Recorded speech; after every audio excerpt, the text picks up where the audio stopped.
গ্রাম বাংলা।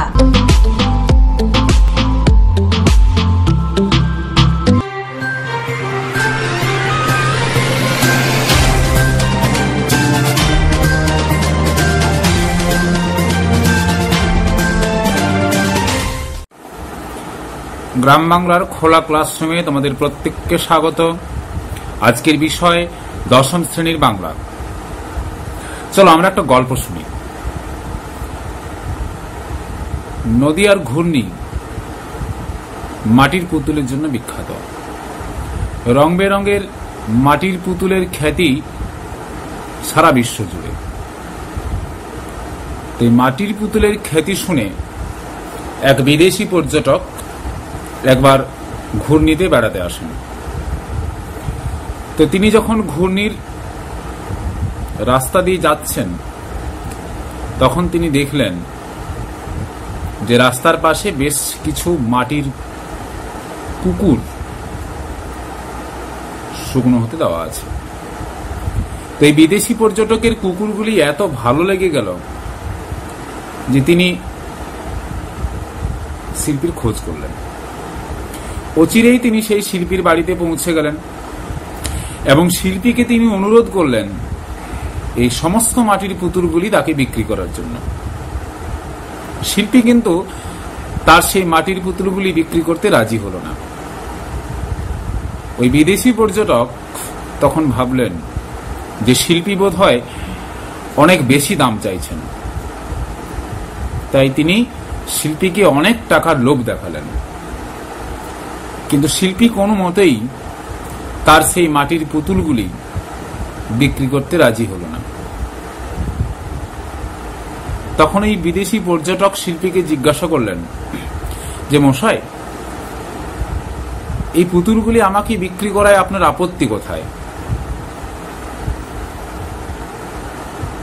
ওই শিল্পী তখন বিদেশি পর্যটককে জানালেন যে দেখুন, এই কুকুরগুলি এখনো তৈরি সম্পূর্ণ হয়নি, এখনো এর গায়ে রং পড়েনি, ভারতগুলো এগুলি শুকনো হয়নি, এগুলি আমি কেমন করে আপনাকে দিই? অর্থাৎ একজন শিল্পী তার অসম্পূর্ণ শিল্পসত্তাকে কখনোই বিক্রি করতে পারেন না। এটি হচ্ছে একটি শিল্পীর মানসিকতা। তো এই মানসিকতা দিয়ে যে কবিতার শুরু, চলো আজকে আমরা রবীন্দ্রনাথ ঠাকুরের সেই আফ্রিকা কবিতাখানি পড়ি। উদ্ভ্রান্ত সেই আদিম যুগে স্রষ্টা যখন নিজের প্রতি অসন্তোষে নূতন সৃষ্টিকে বারবার করছিলেন বিধ্বস্ত। রবীন্দ্রনাথ তার আফ্রিকা কবিতা ঠিক এইভাবেই শুরু করেছেন। আমাদের এই যে বৃহৎ জগৎ সংসার, এই বৃহৎ জগৎ সংসার যার হাত দিয়ে সৃষ্টি হয়েছে তিনিই তো স্রষ্টা। রবীন্দ্রনাথ তার আফ্রিকা কবিতায় সভ্যতা সৃষ্টির সেই উন্মেষ পর্বটিকে, যেটিকে আমরা সূচনা কালও বলতে পারি, সভ্যতা সৃষ্টির সেই সূচনা কাল বা উন্মেষ পর্বটিকে তুলে ধরেছেন। কি হয়েছিল এই সূচনা পর্বে? না, স্রষ্টা যার হাত ধরে এই সভ্যতার সৃষ্টি, তিনি তার নিজের সৃষ্টির প্রতি কোনোভাবেই সন্তুষ্ট হতে পারছিলেন না। যেমন ভাবে ঘূর্ণির ওই শিল্পী সন্তুষ্ট হতে পারেননি, তেমন ভাবেই স্রষ্টাও তার নিজের সৃষ্টির প্রতি সন্তুষ্ট হতে পারেননি। আর একজন স্রষ্টা যতক্ষণ পর্যন্ত তার নিজের সৃষ্টির প্রতি সন্তুষ্ট হতে না পারেন ততক্ষণ পর্যন্ত কিন্তু ভাঙা এবং গড়া চলতেই থাকে। তিনি গড়েন, পর মুহূর্তে তার মনে হয় যে না, আমি ঠিক যেমনটি করতে চেয়েছি তেমনটি তো হয়নি।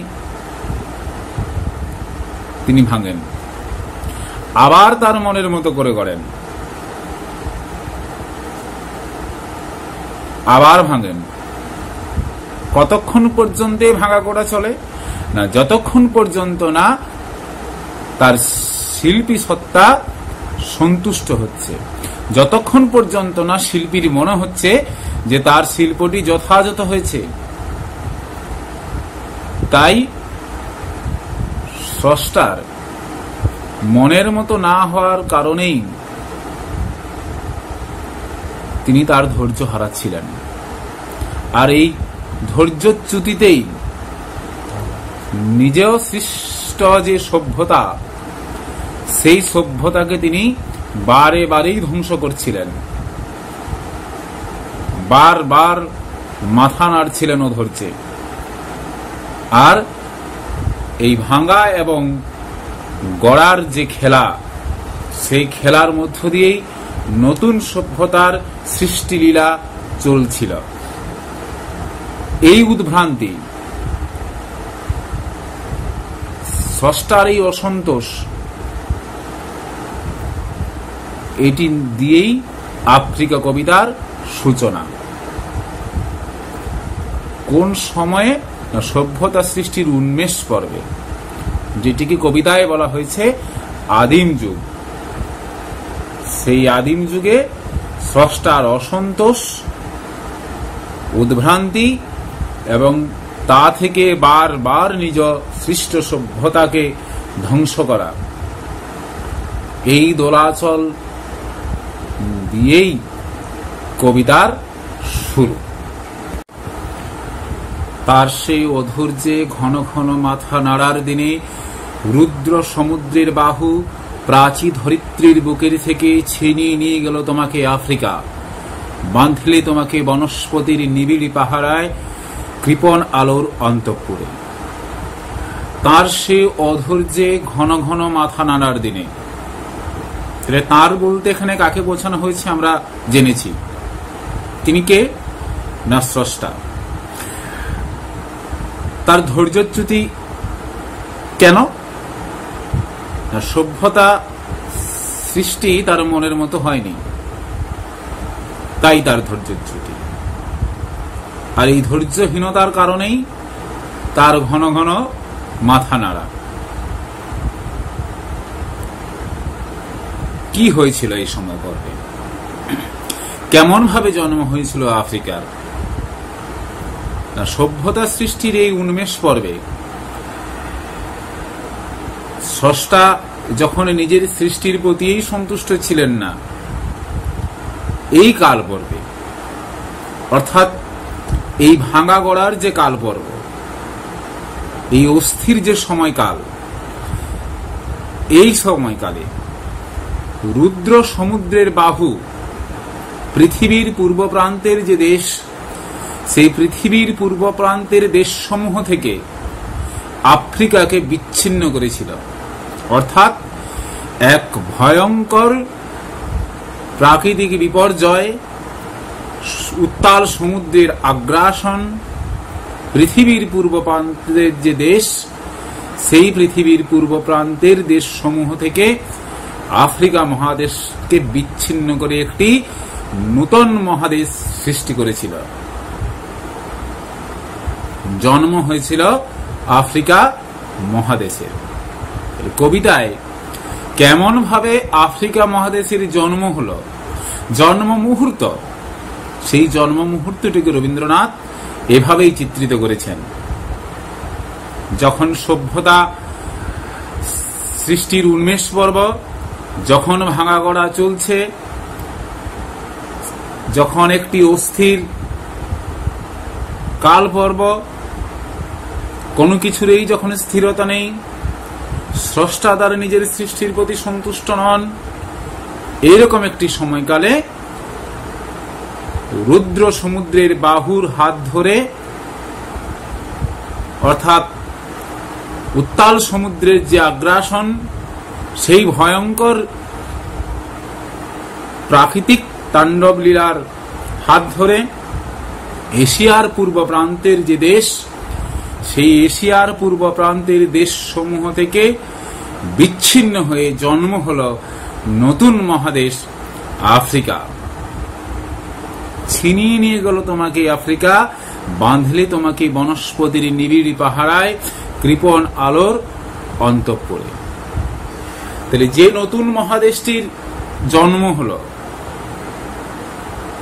নবগঠিত যে আফ্রিকা মহাদেশ, ভূপ্রকৃতিগত কারণে, যদি আমরা একটু ভূগোলের দিকে যাই, যে ভূপ্রকৃতিগত যে কারণ, সেই ভূপ্রকৃতিগত কারণে আফ্রিকা মহাদেশটি নিরক্ষীয় অঞ্চলে অবস্থিত। আর এই নিরক্ষীয় অঞ্চলে অবস্থিত হওয়ার জন্যই আফ্রিকা মহাদেশ ঘন অরণ্য দ্বারা আবৃত।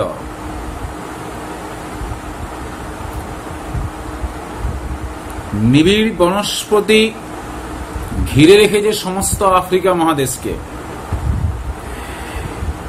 এই অরণ্যের যে গভীরতা বা এই অরণ্যের যে ঘনত্ব, তা এতই বেশি যে প্রখর সূর্যের আলো এই অরণ্য ভেদ করে আফ্রিকার তলদেশ পর্যন্ত পৌঁছাতে পারে না। আফ্রিকা মহাদেশটির অভ্যন্তরে তাই যেহেতু সরাসরি সূর্যের আলো প্রবেশ করতে পারে না, সেই জন্য তা চির অন্ধকার। এই অন্ধকারচ্ছন্নতাই আফ্রিকা মহাদেশটিকে আবৃত করে রেখেছে। আর এই যে আলোহীনতা, এই আলোহীনতা বোঝাতেই রবীন্দ্রনাথ যে শব্দবন্ধ ব্যবহার করেছেন তা হল কৃপণ আলোর অন্তঃপুরে। তাহলে বোঝা গেল কেমন ভাবে জন্ম হলো আফ্রিকা মহাদেশের। না, রুদ্র সমুদ্রের বাহু এক ভয়ঙ্কর আগ্রাসনে আফ্রিকা মহাদেশটিকে পৃথিবীর পূর্ব প্রান্তের দেশগুলি থেকে বিচ্ছিন্ন করেছিল, এবং যেহেতু আফ্রিকা মহাদেশটি ভূপ্রকৃতিগত কারণে নিরক্ষীয় অঞ্চলে অবস্থিত, তাই এই মহাদেশটি ঘন অরণ্য দ্বারা আবৃত, এবং সেই অরণ্যের গভীরতা এতই বেশি যে সূর্যের আলো তা ভেদ করে মহাদেশটির তলদেশ পর্যন্ত পৌঁছাতে পারে না। এই জন্যই মহাদেশটি চির অন্ধকার। আর এই চির অন্ধকারচ্ছন্নতা বোঝাতে গিয়েই রবীন্দ্রনাথ কৃপণ আলোর অন্তঃপুরে শব্দবন্ধটি ব্যবহার করেছেন। তাহলে আজকে আমরা যেটুকু পড়লাম, এই পাঠ থেকে যে ধরনের প্রশ্ন তোমরা অনুশীলন করবে বা যে ধরনের প্রশ্ন তোমাদের আসতে পারে, সেগুলো একটু আলোচনা করি। উদ্ভ্রান্ত আদিম যুগে স্রষ্টা কিসের প্রতি অসন্তুষ্ট ছিলেন? না, উদ্ভ্রান্ত আদিম যুগে স্রষ্টা তার নিজের সৃষ্টির প্রতি অসন্তুষ্ট ছিলেন, কারণ সৃষ্টি তার মনের মতো হয়নি। নিজের প্রতি অসন্তোষে স্রষ্টা কি করছিলেন? 2 নম্বর প্রশ্ন। না, নিজের প্রতি অসন্তোষে স্রষ্টা তার নিজের সৃষ্টিকে বারবার ধ্বংস করছিলেন। 3 নম্বর প্রশ্ন, যে স্রষ্টা অধৈর্য হয়ে কেমন আচরণ করছিলেন? না, নিজের অধৈর্যে স্রষ্টা ঘন ঘন মাথা নেড়ে তার অধৈর্যতার প্রমাণ দিচ্ছিলেন। প্রাচী ধরিত্রীর বুকের থেকে কে আফ্রিকাকে ছিনিয়ে নিয়ে গিয়েছিল? প্রাচী ধরিত্রীর বুকের থেকে রুদ্র সমুদ্রের বাহু বা রুদ্র সমুদ্রের আগ্রাসন আফ্রিকাকে ছিনিয়ে নিয়ে গেছিল। আফ্রিকাকে কে ছিনিয়ে নিয়ে গেছিল? না, রুদ্র সমুদ্রের বাহু। যদি প্রশ্ন পড়ে এরপর যে আফ্রিকাকে কোথা থেকে ছিনিয়ে নিয়ে গেছিল, রুদ্র সমুদ্রের বাহু পৃথিবীর পূর্ব প্রান্তের দেশগুলি থেকে আফ্রিকাকে ছিনিয়ে নিয়ে গিয়েছিল। আফ্রিকাকে রুদ্র সমুদ্রের বাহু ছিনিয়ে নিয়ে গিয়ে কোথায় বেঁধেছিল? না, নিবিড় ঘন অরণ্যে কৃপণ আলোর অন্তঃপুরে। তাহলে এই ধরনের ছোট ছোট প্রশ্ন তোমরা অনুশীলন করবে, অর্থাৎ পাঠ্য অংশটি ভালো করে পড়া, বোঝা এবং কবিতার ক্ষেত্রে প্রায় প্রতিটি গুরুত্বপূর্ণ যে লাইন, প্রত্যেকটি গুরুত্বপূর্ণ লাইন থেকেই কিন্তু প্রশ্ন হওয়া সম্ভব। তাই প্রত্যেকটি লাইন খুব ভালোভাবে তোমরা পড়বে, খুব খুঁটিয়ে পড়বে এবং খাতায় প্রশ্নগুলি লিখে উত্তর অনুশীলন করবে। ব্যাখ্যাভিত্তিক যে সমস্ত প্রশ্ন উত্তর তোমাদেরকে করতে হয়, 3 নম্বরের যে সমস্ত প্রশ্নের মান 3, যেটুকু অংশ আজকে আমরা পড়লাম সেখান থেকে আমরা কয়েকটি প্রশ্ন উত্তর একটু আলোচনা করি। এই জন্যই আলোচনা করব যে তোমরা যখন পড়বে তো কি ধরনের প্রশ্ন পড়তে পারে এবং সেই ধরনের প্রশ্নের কেমন উত্তর লেখা উচিত সেই সম্বন্ধে তোমাদের একটা সাধারণ ধারণা কিন্তু গড়ে উঠবে। ধরো যদি এই ধরনের প্রশ্ন পড়ে যে উদ্ভ্রান্ত সেই আদিম যুগে, এখানে কোন যুগের কথা বলা হয়েছে? প্রশ্নের মান 1। এবং এই যুগে কি হয়েছিল? প্রশ্নের মান 2। তো কেমন উত্তর লিখবে তোমরা? না, উত্তরটা তোমরা এভাবেই লিখবে, রবীন্দ্রনাথ ঠাকুর রচিত আফ্রিকা কবিতায় আদিম যুগ অর্থাৎ সভ্যতা সৃষ্টির সূচনা পর্বের কথা বলা হয়েছে।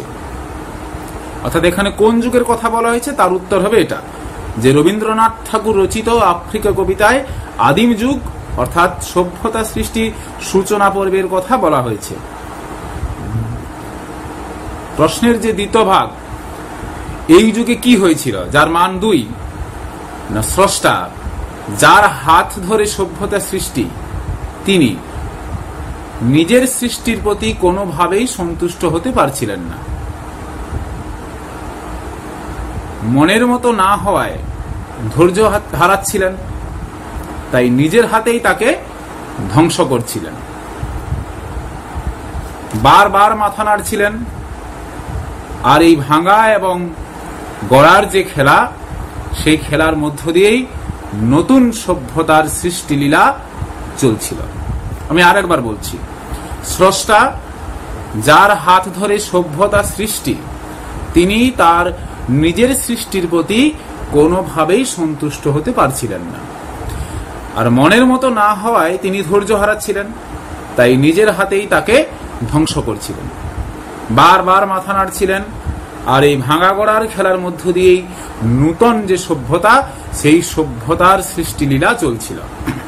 2 নম্বর প্রশ্ন, ছিনিয়ে নিয়ে গেল তোমাকে আফ্রিকা, কে কোথা থেকে আফ্রিকাকে ছিনিয়ে নিয়ে গিয়েছিল? এই প্রশ্নটির মান 1। আর কোন সময় পর্বে এটি ঘটেছিল? এই প্রশ্নটির মান 2। তাহলে প্রথম যে যার মান 1, কে কোথা থেকে আফ্রিকাকে ছিনিয়ে নিয়ে গিয়েছিল? না, রবীন্দ্রনাথ ঠাকুর রচিত আফ্রিকা কবিতায় পৃথিবীর পূর্ব প্রান্তের দেশগুলি থেকে রুদ্র সমুদ্রের বাহু আফ্রিকাকে ছিনিয়ে নিয়ে গিয়েছিল। তাহলে কে ছিনিয়ে নিয়ে গিয়েছিল? না, পৃথিবীর পূর্ব প্রান্তের দেশগুলি থেকে রুদ্র সমুদ্রের বাহু আফ্রিকাকে ছিনিয়ে নিয়ে গিয়েছিল। যে প্রশ্নের মান 2, যে কোন সময় পর্বে এটি ঘটেছিল, এখানে সভ্যতা সৃষ্টির উন্মেষ পর্বের কথা বলা হয়েছে। এই সময় পর্বে নিজের সৃষ্টির প্রতি স্রষ্টা সন্তুষ্ট হতে পারছিলেন না, তাই অধৈর্যে তিনি ঘন ঘন মাথা নাড়ছিলেন। নিজের সৃষ্টিকে তিনি নিজেই ধ্বংস করছিলেন। পৃথিবীর পূর্ব প্রান্তের দেশগুলি থেকে আফ্রিকার রুদ্র সমুদ্রের হাত ধরে বিচ্ছিন্ন হওয়া এই ভাঙা গড়ার কাল পর্বে, এখানে এই অস্থির সময় পর্বের কথা বলা হয়েছে। এই উত্তরটি লিখতে হবে। 3 নম্বর প্রশ্ন, বাঁধলে তোমাকে বনস্পতির নিবিড় পাহারায় কৃপণ আলোর অন্তঃপুরে। তোমাকে বলতে এখানে কার কথা বলা হয়েছে? প্রশ্নের মান 1। কৃপণ আলোর অন্তঃপুর বলতে কি বোঝানো হয়েছে? প্রশ্নের মান 2। রবীন্দ্রনাথ ঠাকুর রচিত আফ্রিকা কবিতায় তোমাকে বলতে নবসৃষ্ট যে আফ্রিকা মহাদেশ, সেই আফ্রিকা মহাদেশের কথা বলা হয়েছে।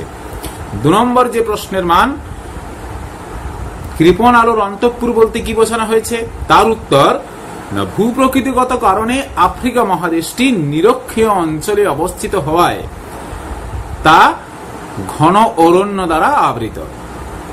নিবিড় বনস্পতি এতই ঘন পত্রাবৃত যে সূর্যের প্রখর আলো তা ভেদ করে মাটি পর্যন্ত পৌঁছতে পারে না। আফ্রিকা মহাদেশটির অভ্যন্তরে যেহেতু সরাসরি আলো পৌঁছতে পারে না, তাই তা চিরকাল অন্ধকারচ্ছন্ন থাকে। আর এই আলোহীনতা বোঝাতেই মহাদেশটিকে বলা হয়েছে কৃপণ আলো অন্তঃপুর। এইভাবেই প্রশ্ন এবং উত্তর তোমরা অনুশীলন করবে এবং আরো ক্লাসের জন্য তোমরা পরবর্তী যে সমস্ত ক্লাস দশম শ্রেণীর বাংলার হবে, গ্রাম বাংলার যে চ্যানেল খোলা ক্লাসরুম, সেই খোলা ক্লাসরুমে তোমরা চোখ রাখো। পরবর্তীতে আবার এই সম্পর্কে তোমাদের সঙ্গে আলোচনা করব।